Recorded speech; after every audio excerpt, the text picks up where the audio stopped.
What if the most expensive things you buy were never meant to make you happy? What if luxury wasn't about comfort, quality, or success, but about signaling power to people you don't even like? And what if, over 100 years ago, one economist quietly exposed this uncomfortable truth, only to be ignored, mocked, and then proven terrifyingly right? Today, we live in a world where people go into debt to look rich, where brands sell status more than utility, and where social media has turned everyday life into a competitive display of wealth. But this is not a modern problem. This story begins long before Instagram, credit cards, or billion-dollar fashion houses. It begins with a man who looked at capitalism and asked a dangerous question. Why do intelligent people waste so much money trying to impress others? His name was Thorstein Veblen. And once you understand his ideas, you will never look at money, luxury, or success the same way again. To understand Veblen, we must first understand the world he was born into. The late 19th century was a time of explosive transformation.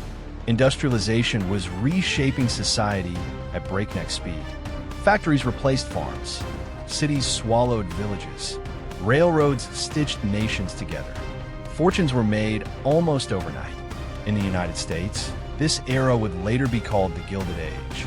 On the surface, it looked like progress. But underneath, it was a society obsessed with appearance. New money flooded the economy. Former farmers became factory owners. Immigrants became industrial workers. Oil barons, railroad tycoons, and steel magnates built mansions so large they resembled European palaces. Yet something strange was happening. The richest people weren't spending money to make life easier. They were spending money to be seen, spending money. Diamond-studded watches that told time no better than cheap ones. Mansions with rooms no one ever entered. Lavish parties designed not for joy, but for reputation. Thorstein Veblen was born in 1857 to Norwegian immigrant parents in rural Wisconsin. His family was poor, but deeply intellectual. They valued discipline, education, and independence. Veblen grew up isolated from mainstream American culture, speaking Norwegian before English. This made him different, and difference gave him distance. While others accepted social norms, Veblen observed them. He studied economics, philosophy, and sociology, eventually earning a PhD from Yale. But he never fit in. He was blunt, sarcastic, socially awkward. He mocked elites openly. He refused to flatter power. And most dangerously, he questioned capitalism itself, not from a socialist perspective, but from a behavioral one. He asked, why do people behave irrationally with money? Why does wealth lead to waste? Why does economic success breed inefficiency instead of intelligence?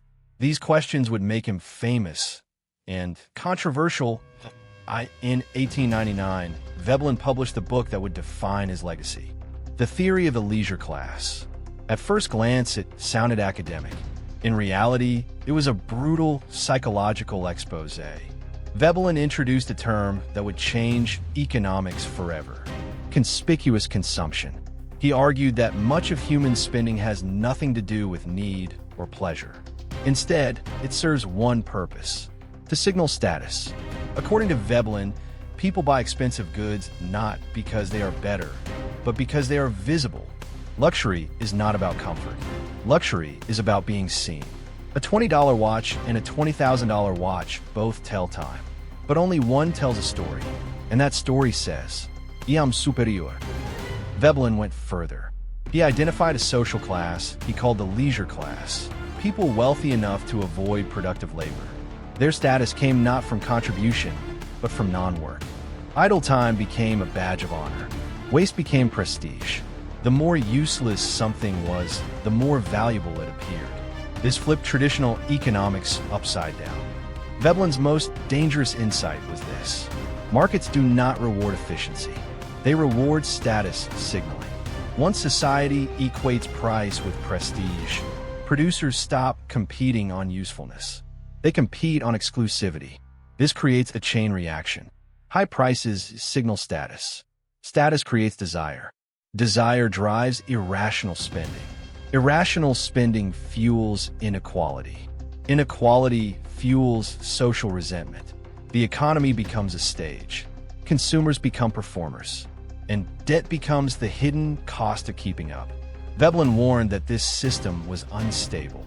When people chase appearances instead of value, productivity declines. Innovation slows. Resources are wasted. Eventually, the system fractures. At the time, few listened. The early 20th century saw Veblen's warnings play out in real time. The United States entered an era of speculative excess. People borrowed to invest.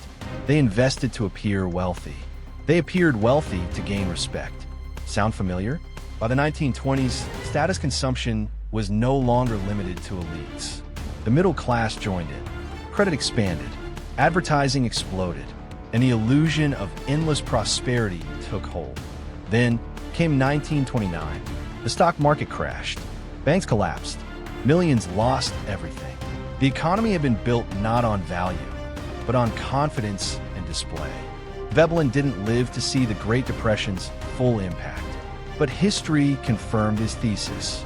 An economy obsessed with status eventually destroys itself. Despite being right, Veblen was sidelined. Why? Because his ideas were uncomfortable. They attacked the wealthy, the consumer, the system itself. He didn't offer easy solutions. He didn't promise growth. He exposed human weakness. Mainstream economics preferred models where humans were rational. Veblen showed they were socially driven. And so his work faded from public discussion. But it never stopped being relevant. Governments tried to regulate markets. Banks tried to manage credit. Educators promoted financial literacy. Yet conspicuous consumption only evolved. Why? Because the root problem was cultural, not technical. Status competition simply changed form. From mansions to cars. From cars to brands. From brands to lifestyles. From lifestyles to online personas. The system didn't fix itself. It adapted. Today, conspicuous consumption has gone digital. Luxury is no longer just owned. It is performed. Social media platforms monetize visibility. Algorithms reward display. Influencers sell aspiration. Debt has become normalized. People finance vacations, clothes, even weddings, just to appear successful. Meanwhile, income inequality has reached levels not seen since the Gilded Age. The same patterns repeat. Rising luxury spending, stagnant wages, expanding debt, social resentment. Veblen didn't predict Instagram, but he predicted the psychology behind it. If Veblen were alive today, he would likely say this. When status becomes more important than substance, societies weaken. When appearance replaces productivity, collapse follows. When people measure worth by display, meaning disappears. The danger is not luxury itself. The danger is confusing price with value. Takeaway 1. Most spending is social, not rational. Understanding this gives you power over your finances. Takeaway 2. Luxury markets are designed to exploit insecurity, not serve needs. Takeaway 3. A healthy economy rewards contribution, not visibility. Here's the question Veblen leaves us with. If no one could see what you own, would you still want it? If this video changed how you think about money, status, or success, let me know in the comments. Subscribe for more deep dives into the hidden forces shaping wealth, power, and society. Because the most dangerous systems are the ones we participate in without ever questioning why.